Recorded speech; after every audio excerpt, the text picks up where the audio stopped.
गांव के किनारे पर एक बहुत पुराना पीपल का पेड़ था जिसे सब भूतिया पेड़ कहते थे। गांव वाले उस पेड़ से दूरी बनाए रखते थे। सभी का मानना था कि वहां पर आत्माएं रहती हैं और रात के समय पेड़ के पास जाना खतरनाक था। बच्चों को खास तौर पर उस पेड़ के पास जाने से मना किया गया था। राहुल नाम का एक युवक था जो गांव वाले की तरह इन बातों से नहीं डरता था।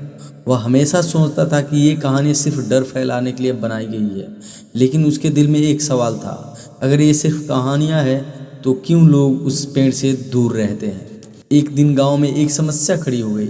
गांव के मुख्य कुएं का पानी सूखने लगा था। सभी लोग चिंतित थे क्योंकि पानी उनकी जीवन रेखा थी। लोगों ने उपाय करने की बहुत कोशिश की लेकिन कोई फायदा नहीं हुआ। तभी गांव के एक बुजुर्ग ने बताया कि भूतिया पेड़ के पास एक पुराना कुआं आज भी है, लेकिन लोग वहां जाने से डरते हैं। राहुल ने ठान लिया कि वह उस कुएं के पास जाएगा और पानी लेकर आएगा। गांव वाले उसे रोकते रह गए लेकिन उसने उनकी बातों का अनसुना कर दिया। उसने खुद को समझाया कि डर सिर्फ मन का भ्रम होता है। उसने तय किया कि वह अपने डर का सामना करेगा, चाहे जो भी हो। रात का समय था और पूरा गांव चिंतित था कि राहुल उस भूतिया पेड़ के पास जाने वाला है, लेकिन राहुल ने हिम्मत नहीं हारी।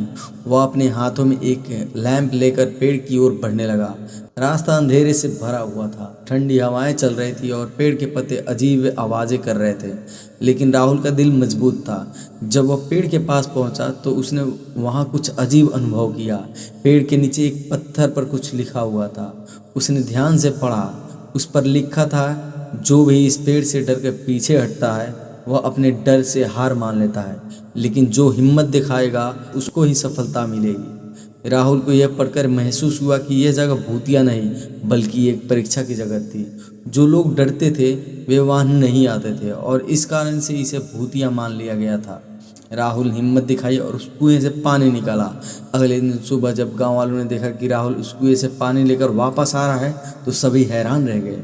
उसने गांव वालों को बताया कि वहाँ कोई भूत नहीं है, केवल हमारा डर है जो हमें पीछे खींचता है। उसने सभी को ये सिखाया कि डर सिर्फ मन की एक रचना है और उसे हमें पार करना चाहिए। उस दिन के बाद गांव वालों ने उस भूतिया पेड़ से डरना बंद कर दिया। उन्होंने समझा कि असली भूत उनके मन के अंदर था, वो भी डर का। जब उन्होंने राहुल की तरह हिम्मत दिखाई तो डर भी गायब हो गया।